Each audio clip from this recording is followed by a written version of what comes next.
Welcome to Customer-Led Growth webinar series produced by Trustmary. I'm Arttu Haho. I'm CMO and co-founder of Trustmary, a review marketing platform. Let me introduce you our great guest today, Edward Ford from Supermetrics. Welcome, Edward. Really nice to see you here. Thanks, Arttu. Great to be here.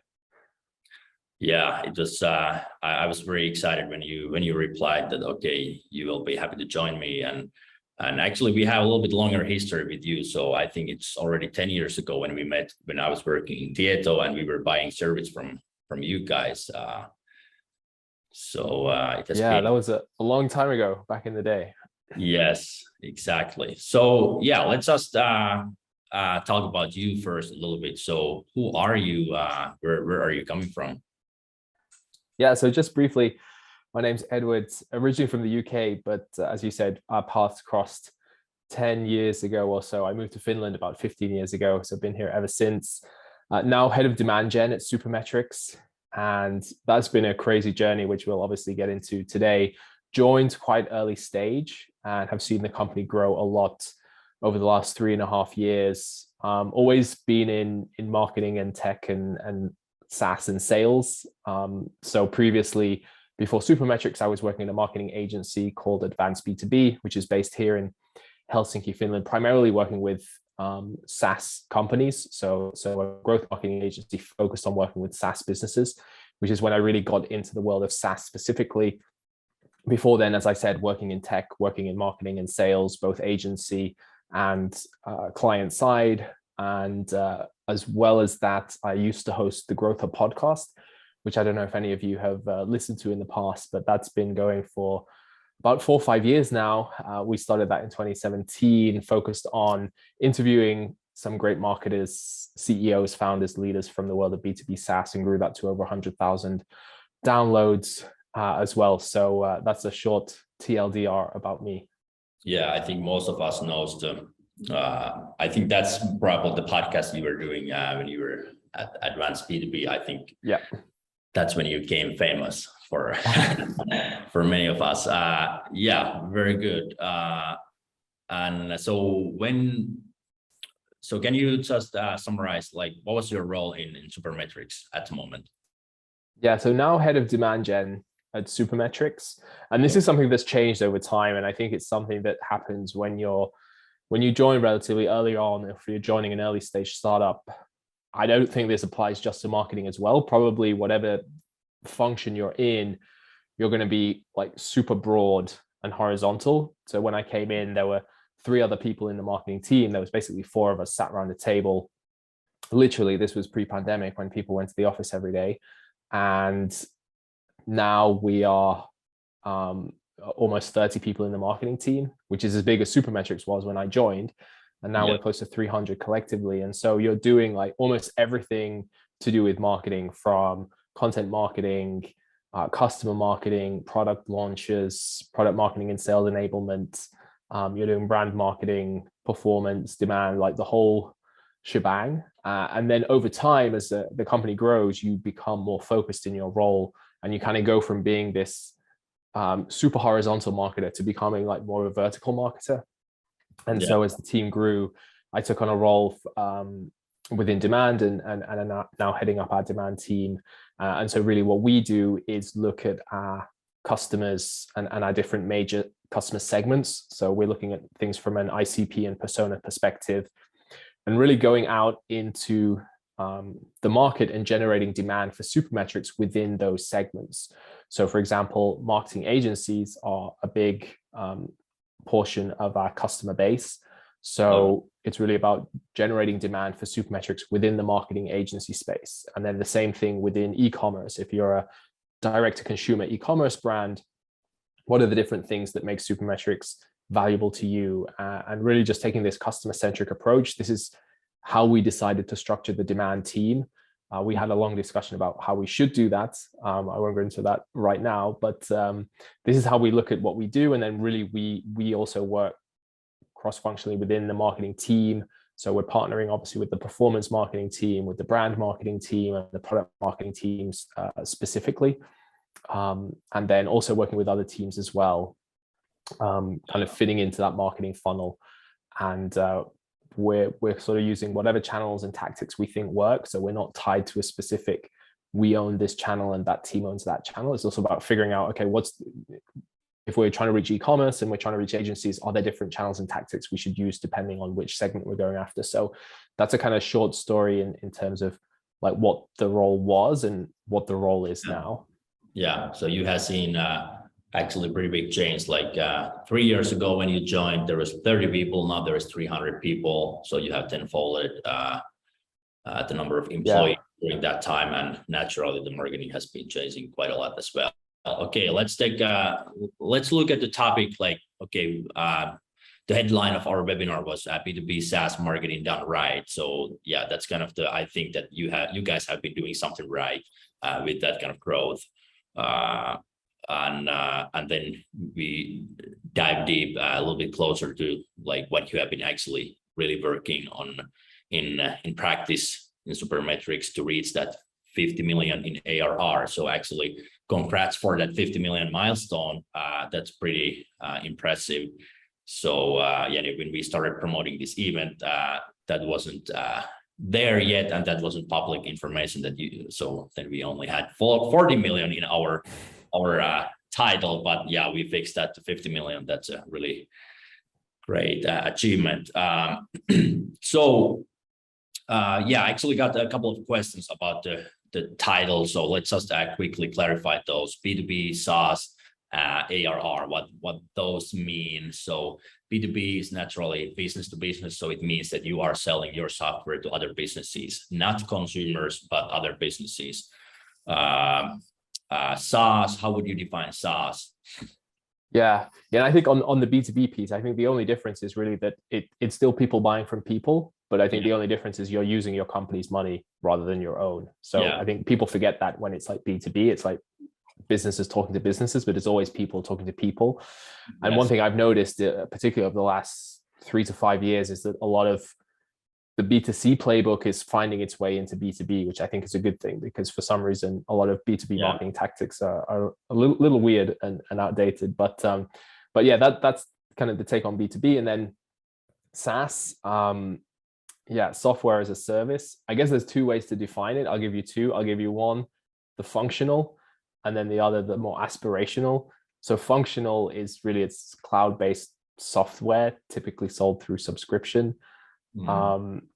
And I think that's maybe what it is in practice, but in terms of, the aspirational definition, it's really where a lot of work happens today, I would say.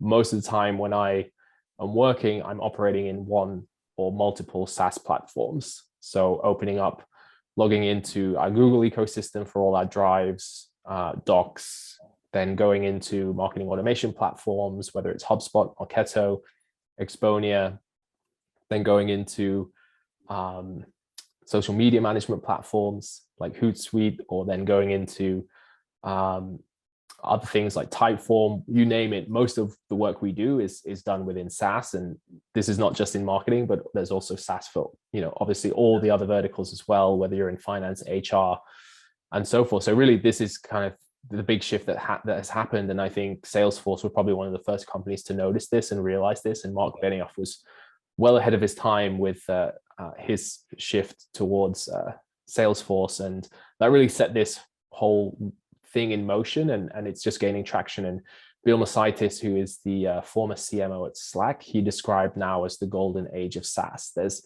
a lot of companies who've done well, but there's still so much opportunity to kind of bring SaaS into other areas.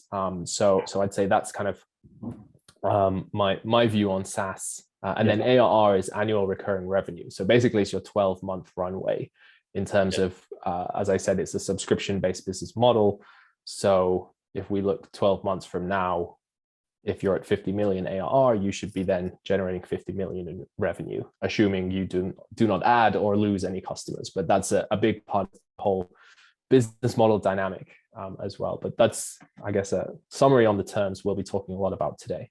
Yeah. I think a lot of times when people ask what is SaaS, for me, I just also kind of use the metaphor that, okay, back in the time, the software was installed on your computer or server somewhere, and you had to take care of the maintenance, or you had to buy service from maintaining that software. But nowadays, that's everything is provided you as a service. So the software is somewhere else. You only have access to the software with your web browser, and you're getting all the service included in that subscription. But yeah, really good definitions there. So I think now we all know what we are talking about today. And then let's jump to the story of Supermetrics. It started in 2013, and we already covered that you joined 2019. But how would you describe the story of Supermetrics with a few milestones? Yeah, it's been an interesting story. That's for sure. Because really what Supermetrics does is just help marketers work with data, turn all your marketing data into growth opportunity. That's really what we kind of look at in terms of what we do. And companies, marketing teams sitting on huge piles of data, and we really help them get insights into what has happened in the past or what should you be doing. And we essentially enable that by collecting all your siloed data from all those different platforms to where you need it. So taking your Facebook ads data, Google ads data, Google Analytics, LinkedIn, Twitter, HubSpot, you name it, we integrate with about 90 different marketing and sales platforms and bring it into the reporting, analytics, and storage tools that marketers and analysts and data teams use, whether it's spreadsheets like Google Sheets, Excel, Data Studio, Power BI, Tableau, or then data warehouse solutions like BigQuery, Snowflake.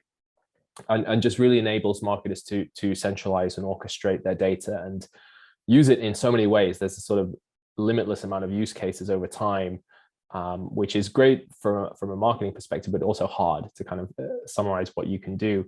And so it saves a lot of time, paid manual work of having to manually collect that data. And this was really where the story starts, because our CEO and founder, Mikhail, he was working as a marketing analyst back in the day, like around 2009, 10. I think, and he needed to get a lot of marketing data into an Excel spreadsheet. And it was a huge pain of his to basically manually go into the different platforms and bring it in. And he was working at Sulake. So I think if any of the Finns are online, you might recognize that name, and Haho Hotel, which was big back in the early days of the web. And so they had huge amounts of data. And so he basically built a product or a script that would automatically pull that data into a spreadsheet. And that was kind of where it started. And then he saw that Google had felt this was a similar problem. And they ran a competition on one of their forums where they said, the first person to connect the Google Analytics API to Excel and bring Google Analytics data into Excel will win a free t-shirt. And for Mikhail, he was like, okay, I really, really want to win this t-shirt. I've been kind of doing this. And he did it, he won the prize. And then he was talking to Google, and he had this thing on the side, which he was kind of selling for a one-off fee, because he just thought, well, probably other people have this problem. But then he realized a lot of other people had this problem, and it was a big problem. And he started the company in 2013 and thought, well, I should probably go all in on this. I think it was just Mikhail for about 2 years. First hire was 2015, I believe, ballpark. And then a few more people joined in like 2016, 2017. First sales team member was hired in 2018 at around 5 million in annual recurring revenue. So it was a completely touchless sales model driven by the product and marketing. So this has been great in terms of, seeing marketing as the business driver that it is. And 10 million ARR in 2019 was another big milestone. International expansion throughout 2019 and 2020, and then continued to grow during last year and so far in the first half of this year. And yeah, as you said, we were on 40 million ARR, and now we passed 50 million during last month, gone from like 30 to 300 in my time as well. So it's been a fun ride so far. So I'd say that's the kind of story and background of where Supermetrics came, with a few milestones. Yeah, that's quite a story, like how you have been able to accelerate the growth from during the recent years.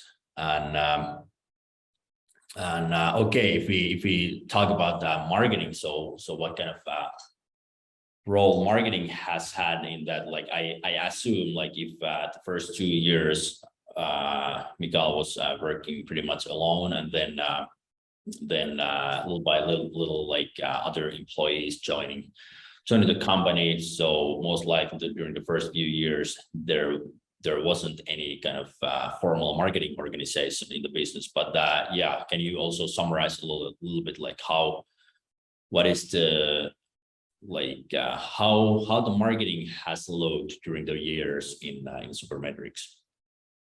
Yeah, so I think initially when it was Mikael, it was just really built on the strength of the product and the size of the problem Supermetrics was solving and the need for that kind of product. And I guess there was just less competition as well back then. This was 2013. I mean, this is also relatively early days for a SaaS product to come along. And then he also realized at some point switching to the subscription business model made sense instead of just paying like $5 for lifetime value, which was like a steal, almost giving it away for free. And so it was just driven on the back of a great product solving a big problem. And then within the community of marketers and data analysts, it just grew through word of mouth, particularly as marketing became much more digital, as marketers were shifting budgets from offline to online. Mm-hmm. And then one of the very first hires was a marketer as well. And that just sort of set the wheels moving in terms of let's push this further forward, let's promote it, let's actually get some marketing budget and weight behind this. And there were a few other hires as well during those early years. And it was really driven, as I said, through the self-serve business model and working with product and not having a single salesperson in the organization and getting to 5 million in ARR was I think great, because it sort of provided a big base of customers paying relatively low average contract value. Yeah. And then over time, obviously that has grown, which is a typical SaaS play. But it's interesting because most SaaS companies that I've spoken to and discussed with often go the other way, where it's very sales driven and very sales heavy, and it's very high touch sales. It's a lot of people involved, and then companies want to speed up growth and they look to layer on that self-serve touchless funnel. And it's a bit tricky because you often find that you might then be competing against your own business. And this was one of the challenges we had of going the other way. When I joined Supermetrics and we were talking about competitors, and there were a few more that had popped up at that point, but also balancing between bringing the sales team into the equation and making sure that they weren't competing against the website as well. So that was one interesting dynamic. And I think that's probably been one of the biggest changes during our time, or it was just before I joined that the first sales hire was made, and there were 3 people in the sales team. And it was, okay, how do you shift from this high volume, self-serve, low ACV play to then going on to like layering a sales assisted funnel on top, ensuring there are enough opportunities for the sales team to work, and just change the mindset as a marketing team where you're going from like pure self-serve revenue driving to then enabling more of a sort of classic B2B sales funnel, where you have sales involved, and there's lead handover and lead scoring, and there's making sure deals get worked, and there's sales enablement that comes into it, and so forth. So that's been, I think, one of the big changes over time. And I think one of the other things that we've changed is that a lot of marketing is focused on mid to bottom of funnel demand capture, I would say, where there's just a strong need for the product, and you can focus a lot of marketing efforts on that. You don't necessarily need to educate the market on the bigger problem you're solving because they're so aware of the problem. Whereas if you're coming into the market with a completely new category, which an example would be Drift, who did this, where the concept of sort of conversations and live chat in B2B didn't really exist, and they had to educate the market on the problems with the way we're doing B2B marketing, and then they positioned their product as a solution to that problem. So a lot of marketing was concentrated on mid to bottom of funnel, which I don't necessarily think was a bad decision. I think it made sense given the situation we were in, but definitely going up funnel with messaging and with marketing activity, that's something that you have to do. If you won't get to 50 million ARR without doing that anyway. And that's something we've been paying more attention to in the last year or two. Okay. So that's been one big thing. So I think that's kind of how marketing has been operating, and the evolution of that over time. Yeah, that was interesting point you mentioned, that okay, you are kind of competing against your own like sales team. If you are first, you are sales led, then you kind of try to have another track available as well, like more kind of the product led track. So because that's something I can very easily relate to myself. Like that's how we have been sales led first, and now we just launched our free product in in March. So that has been kind of the quest or the challenge for us. So how do you, okay, you did it other way around. So you had the really strong self-service funnel first, and then you have been building sales on that. So how do you actually, like as a marketer, I think you still need to everyday, like it's kind of the everyday challenge still to you. Okay, is this should this customer go to, or like what is the right moment to actually involve sales for some potential clients? So how do you scope with those kind of challenges at the moment? Yeah, I think one thing to look at is that you give the buyer the freedom to choose to buy the way they want to buy. So if you want to go self-serve, if you know what you want, if it's clear from the pricing and packaging that everything you need is available through the self-serve option, then you can just go ahead and buy the product, get onboarded, and you're kind of good to go. But we'll always be here if you need help. So but then there are other people. Oh yes, sorry. So does it only mean that, okay, when some of your customers go to your landing page, you only have like, okay, there's a free trial here, and then there is a book meeting, you just keep both of the tracks always available there? Or do you have like, or do you like try to control it a little bit more, like who you try to get to start the free trial, and who of those customers you try to get the book a meeting? So, or do you just always keep both of those options available?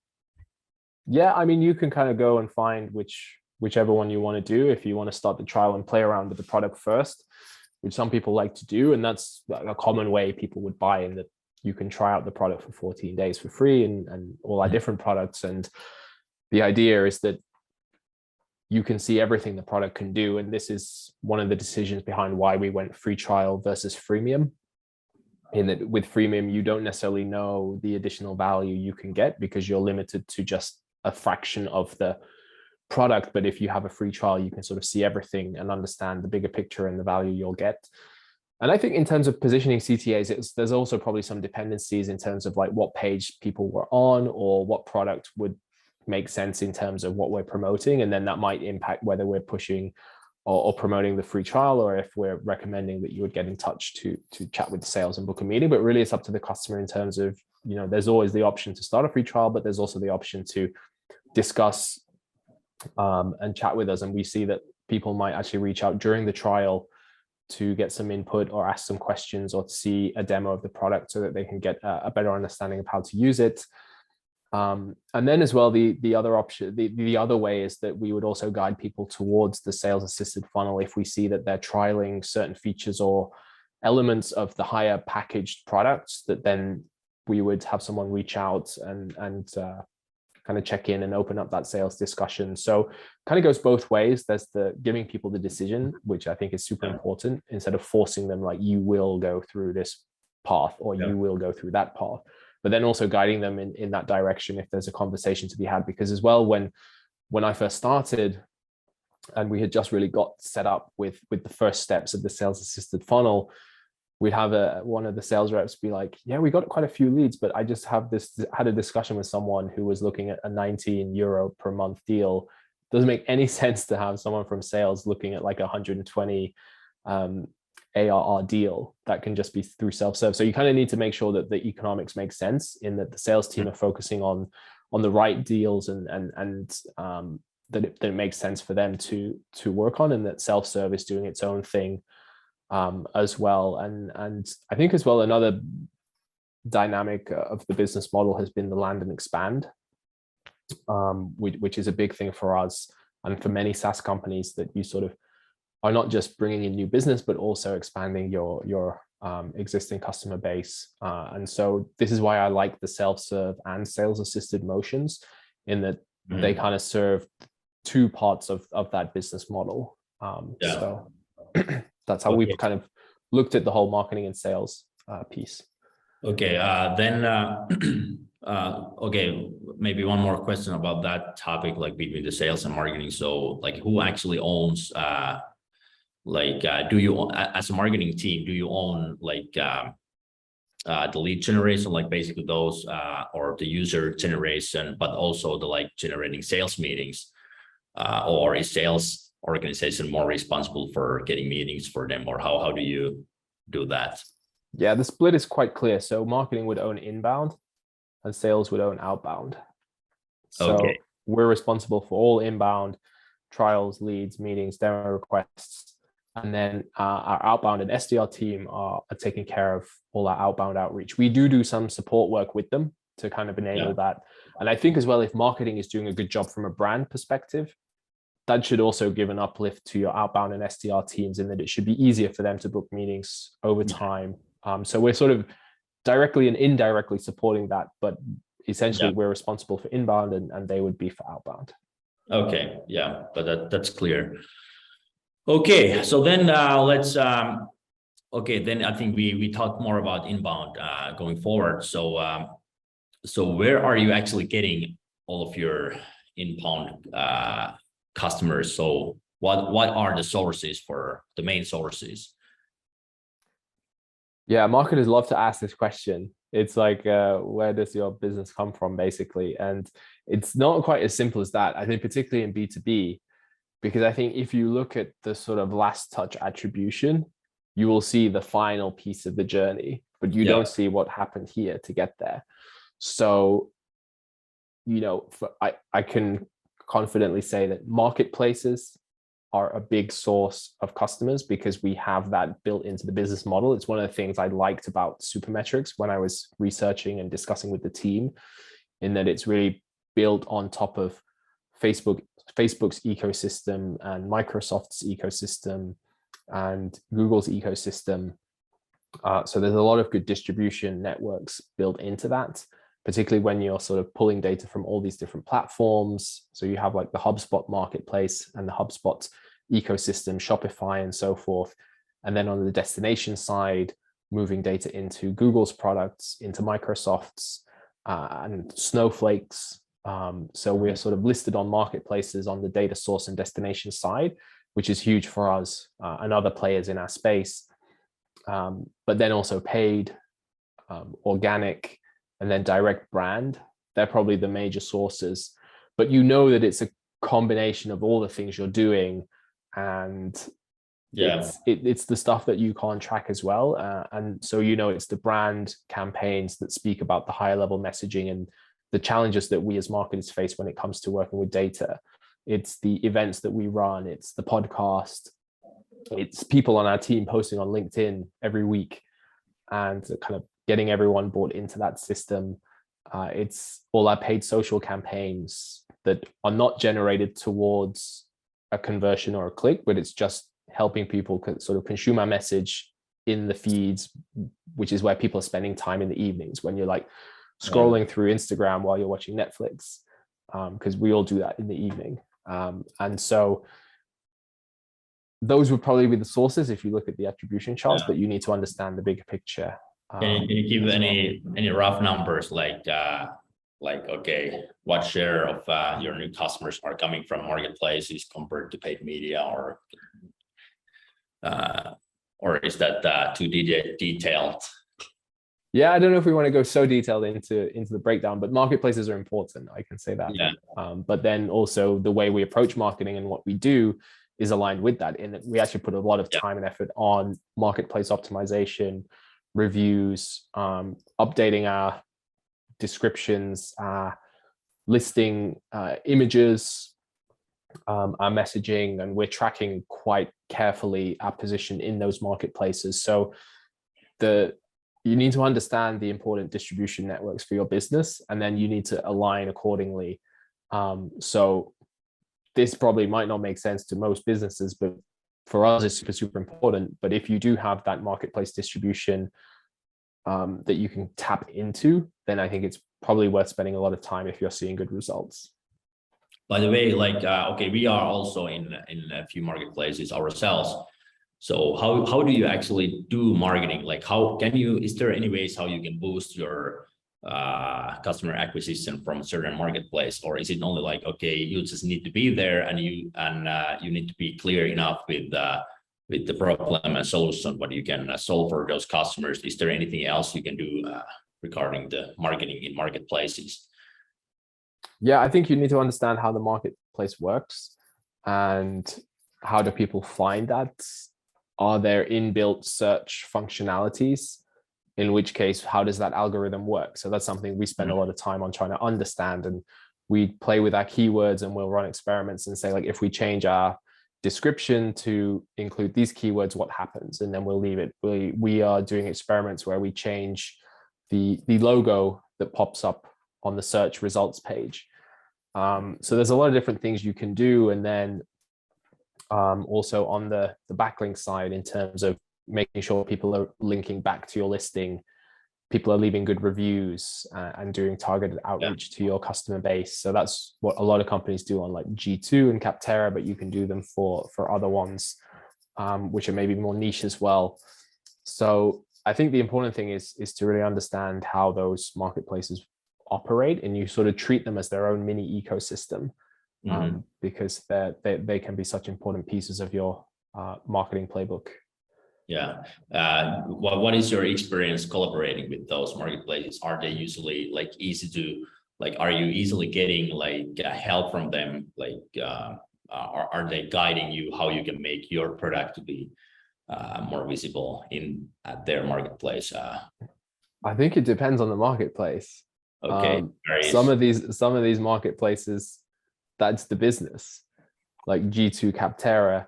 So they're very, very happy to help you, of course, but you often need to pay because the whole business model is basically built on the marketplace itself. But then there are others where it's more of a distribution channel. So for example, let's take our integration with HubSpot. You can pull marketing data from HubSpot into a Google spreadsheet. So in the HubSpot marketplace, they just list all the different integration partners that they have. Supermetrics is just one of many. And there it's really just about showcasing the different integrations and partners. And there are reviews, and they might be willing to help in terms of how to optimize for that. But it's very different because it's not their core business compared to a G2 or Capterra, where it's really pay to play. Even though it's super important because everyone's going to G2 and Capterra before they decide, will I buy your software or not? So yeah, you do get help, but I think it depends on what kind of help you get, and it depends on the marketplace. Yeah. Okay. So you most likely have several like different methods, channels that are working pretty well for you. I think you need quite many of those to actually reach 50 million in ARR milestone. So how are you actually, are you like continuously, are you like trying to find like new ways, new channels, new methods, and like do you always use like certain amount of budget for investigating and trying new things? Or has it been mostly like scaling up those that you already have proven that they work, they actually are really good business to you? How does that go in marketing team? Yeah, I think one fundamental thing in terms of how we look at things as a marketing team, and particularly as a demand team, is that we're not necessarily looking at the channels or the tactics, but we know that, you know, as I said earlier, a lot of marketing might be attributed to what happens at the very end of the buying journey and like what sources are generating results, and then you just invest there. But it's a little bit deceptive, and this is often referred to as dark social or the dark funnel, in that it's really just the very end of that journey. It's the demand capture piece. And so what we think about in terms of what is demand gen, we look at it as a combination of two things. It's demand creation plus demand capture.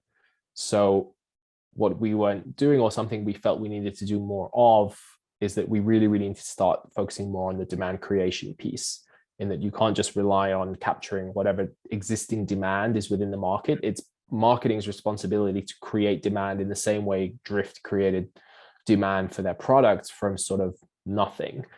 And so what we were looking at is, okay, what does that look like in practice? How do we create demand? What is the narrative? What is the story we're telling? And who are we telling it to? And how do we have to adapt that story for the different ICPs? And how does that align with our strategic objectives as a business? And from there, you start unpacking, okay, what is the best way to reach those people? And that probably drove us more than just saying we need to be on this channel or we should experiment with this channel. And it also impacted our decision in terms of how we allocate budget between different channels, because I think paid search, for example, if you just take Google ads, that's a great demand capture channel. It's where people are like, searching for a specific software solution, and the intent behind most search terms is quite high. But if you're not creating demand at the same time, you're not ensuring that there's enough people who are going to be coming to paid search at the end of the journey, which is where you see like organic or paid in the attribution report. Or better still, people will be searching directly for Supermetrics, or they're just typing supermetrics.com or Trustmary into their browser. So that's probably really like helped us focus on what kind of channels do we think we should be active in and investing in. And so I think one change we've made is that we've been pushing a lot more in paid social in the last 6 to 12 months than we had done historically. We started a podcast because we thought this is a great way to bring our narrative into market on a sort of demand creation level. We've been doing a lot more online events, which have worked quite well as well. We see a big uplift in our top of funnel numbers when we do one of these events. So we're looking to do one once a month. And then recently, after the last couple of years, we actually had a face-to-face event in Dublin last month, which was super good. And we were just looking at terms of the cost of putting that together ourselves was quite low when you look at like how much does it cost nowadays to go and sponsor a conference, get a booth, and everything else that comes with it. So I think that's something we'll probably be looking at, especially now that regional marketing is something that's on our H2 roadmap as we're scaling and growing. So those are some things that we've been looking at. And we put budget into experimenting with TikTok because we think that should be something we should try at least. So that's kind of driven, that's probably how we've thought about this in terms of what channels and tactics do we think make sense, whether we're trying to create demand or capture demand for our different segments. Yeah. So basically, is it like you need to own the content of of the topic what you are, or the content of the problem you are solving with your platform? Is that kind of the maybe the good way to summarize, like also kind of how you can create or generate demand? Is that okay? You need to be yeah, you need to produce a lot of content. You kind of need to own that problem in different with your different kind of like webinars and podcasts and shows and events and everything. So that is that kind of really the only way actually to create growth like you have been doing during the recent years? I think when you look at a lot of companies that have been successful, they've done this super well and they've executed flawlessly. And I almost think of it as like go to market, but for your story. So a lot of times if you're launching a new product to market, it's like, oh, what's the go to market plan? Like, who are we selling into? What's the price? How are we going to distribute it? And so forth. But really demand creation is almost like, okay, what's the story? What's the narrative? And how do we bring that to market? What are the best ways to bring that in terms of like, what channels should we use? What kind of cadence do we need? How much reach and frequency are we looking for? And companies have done this really, really well. Like HubSpot did it super well. They educated the market in terms of everything that's wrong with marketing, in that it's all been driven by outbound, interrupting people. But we need to go inbound, help people, educate, and bring our customers to you, basically.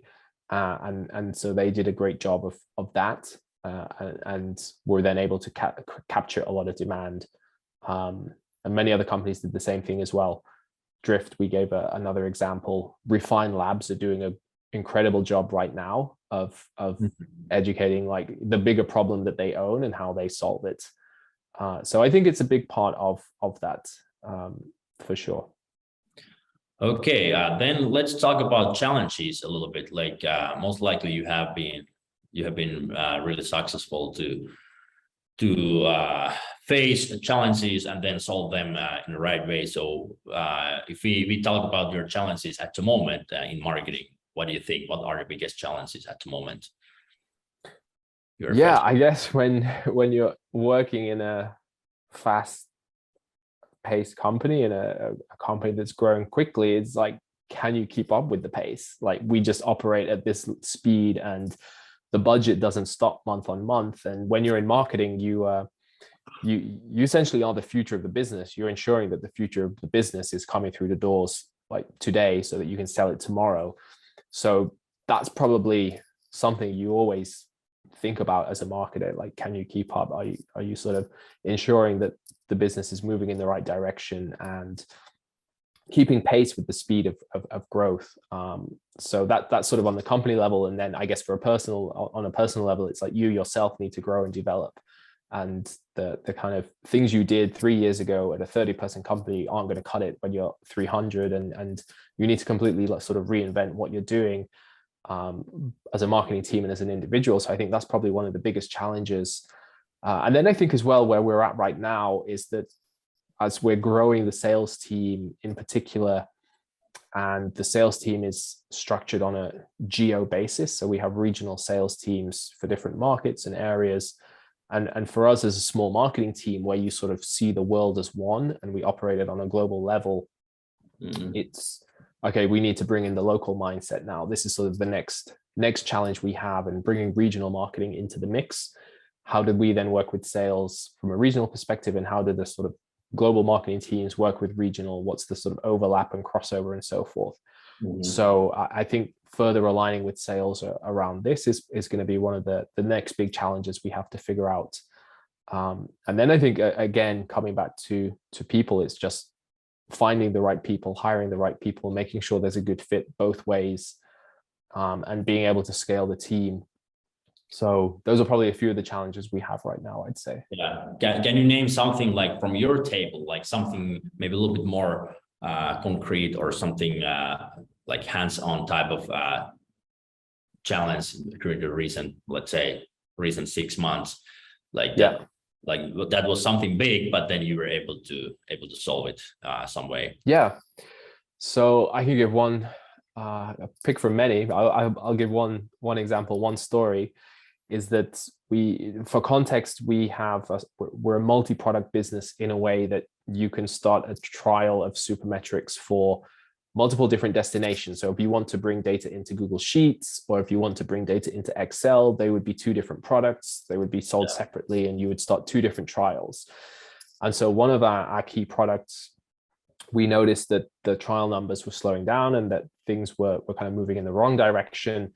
And this was sort of a key part of our business model and strategically very important. And so we had kind of done our initial investigation into what is happening with this number. So for other companies, maybe it's your number of free trials, or it's your number of demo bookings, or it's the number of marketing qualified opportunities that you would pass over to sales for qualification. And we noticed this key number was going in the wrong direction, and we'd seen pretty good growth, and we didn't really know what was happening after our initial investigation. And so what we did is we kind of often default to this at Supermetrics. We'll put a task force together, which is almost always cross-functional. So there's about 5 to 6 people, a couple from marketing, someone from sales, someone from product, leadership team are involved as well, particularly if it's strategically important. And we'll just put in a weekly recurring meeting for like 30 to 45 minutes, where we will just rigorously break down the problem. We will look at different hypotheses in terms of, could it be this, could it be that, or have we considered this? Some are quite feasible, some are pretty wacky. And then what we will do is that we will identify action points of what we should do to try and reverse this trend. So marketing, first thing you can do is put more money into your ad spend if it's something like that at the top of the funnel. Mm-hmm. Product team, it can be checking onboarding flows. Dev team, it can be, looking at something in the back end. And the other thing is, like, is it a data issue? Like, is there a problem at all, but it's just the data is wrong? So that was sort of one of the first things we did, and we kind of worked through like checking things off. And then essentially what you do is that you start iterating and you sort of do a lot of different changes, which will hopefully start moving things back in the right direction. And we found these to be quite useful, whether it's a top of funnel issue, whether it's a churn issue, whether there's a product issue. Yeah. So that's probably one concrete example where a key number was going in the wrong direction, which marketing owned, and particularly for us in the demand team. And that's how we came together to solve it. And now we're back on track and it's doing pretty well. And we still have the task force actually together. We had our catch up yesterday for this week. And we're actually generating good momentum, and we're sort of finding ideas and opportunities that wouldn't have actually come up had we not brought this cross-functional team together. So, we talk a lot about marketing sales alignment and marketing talking to sales, but in SaaS, and particularly in a product-led business, and particularly when you have a self-serve motion, I think product and marketing alignment is equally important. So the marketing and the product teams need to be super, super aligned and talking a lot, and we almost speak more to product than sales at times. So I think that's one example. Yeah. So if I try to summarize that, you need to have a clear roles, like who is responsible for what, and then basically, if someone noticed, okay, my numbers are going down or something, that's kind of the red flag. Then you bring that to maybe the leadership team or somewhere, and then like who can help you to solve the issue, and then you create kind of the team only for solving that specific issue until it's solved. That's really that was a really good example. Thanks for sharing that. Yes. So maybe one more thing before we check the questions. So how does the future of Supermetrics look like? So what are we gonna see from you guys during the next 12 months? Yeah, good question. I think it's going to be exciting. I think the future definitely looks exciting. It's been an incredible 3.5 years for me personally so far, and I'm excited to see where we go in the future and what we can achieve together. I think there's going to be more products coming. There's going to be more innovation. There's going to be more geo focus and geo expansion. There'll definitely be more challenges as we scale, and I think this is something I was discussing with our head of sales last week, that it's almost it's a different company now than when we joined. And I think it'll be a different company in 1.5 years from where we are today. So that I think is going to be a big part of the future. And I think, just constantly learning. The goals are getting more ambitious. Mm-hmm. And we're working on the H2 plans right now. We're looking to finalize those in the next week or so. And I think based on what we have in the pipeline for the rest of this year, it should be a lot of work, but a lot of fun. That's for sure. So 60 million milestone, are you going to break that this year? I know, we'll see. We'll see on January the 1st, but okay. Good. Okay, let's look at we have a few questions here. The first one from Tisha. How does the prospect get to the place where they can request sales help when free trial is really heavily featured on websites? So that's a good question. So how actually they can get that additional help if they need during the free trial? It's about making sure you feature that call to action on the site so it's easy to find in the first place, in that it's not just all free trial, but there's also an easy way to find help from sales when you need it. But I think as well, making sure you don't confuse sales for support, so that if someone is struggling or needs help, the support portal is easily available. And and then they would only speak to sales when they're sort of genuinely interested in purchasing.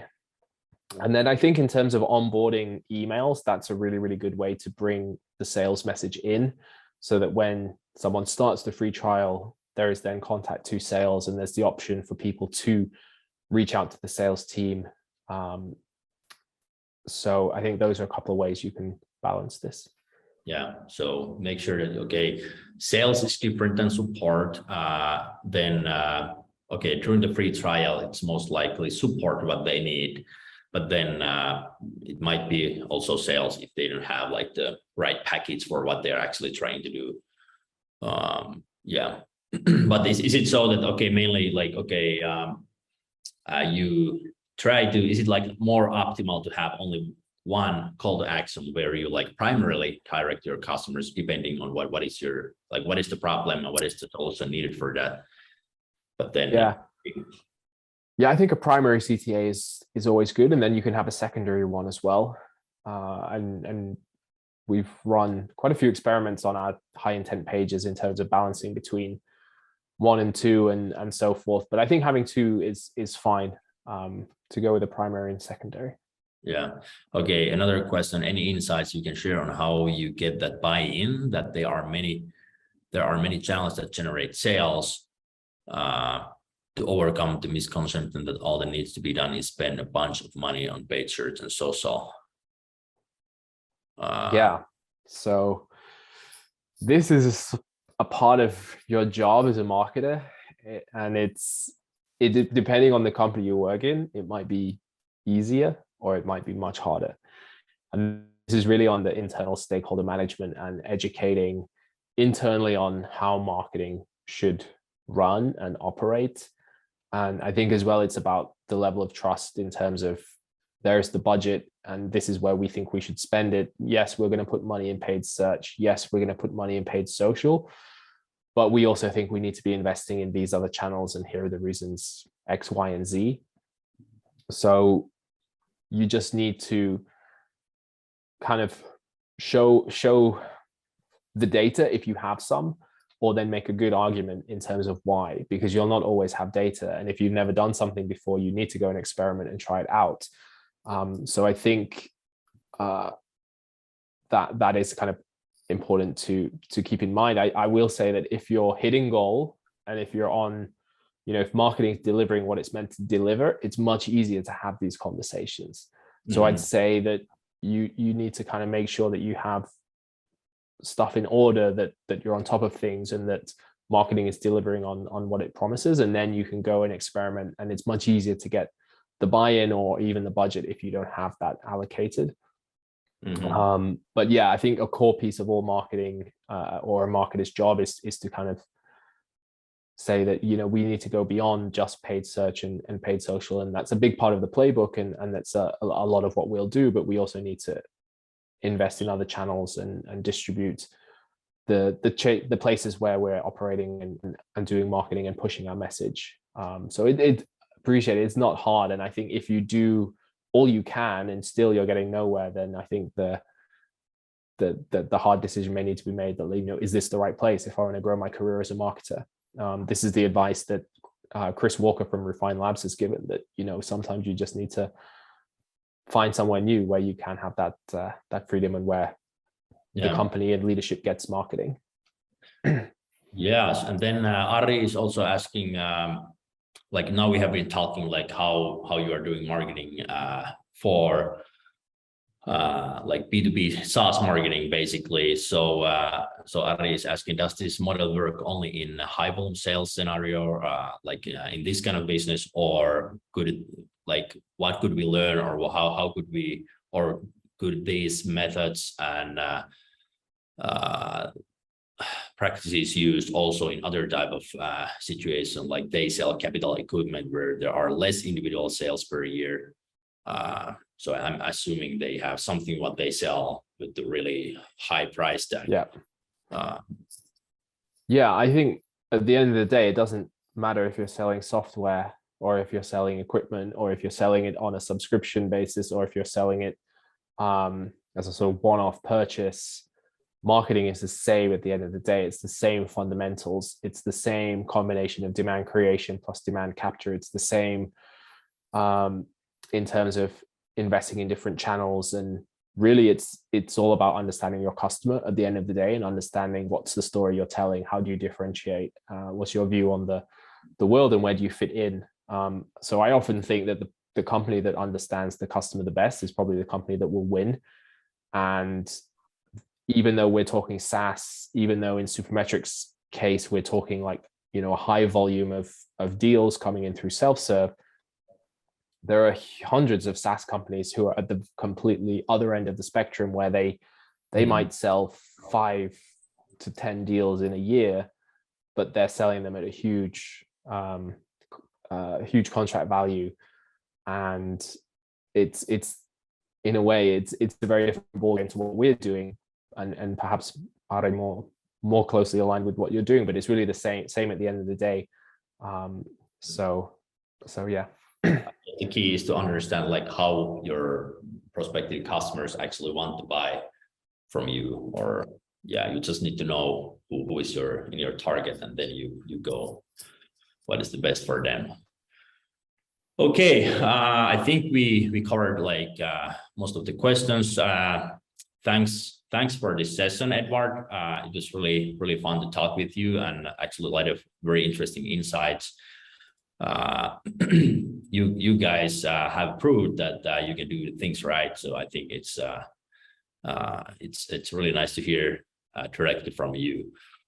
Is there anything else, closing comments or anything you would like to say? I think thanks for having me. This is a lot of fun. Really good to dig into this. I could talk about marketing all day with fellow marketers. If anyone wants to reach out, LinkedIn is the best place. So feel free to add me or DM me or follow me there. Thanks again. This was fun.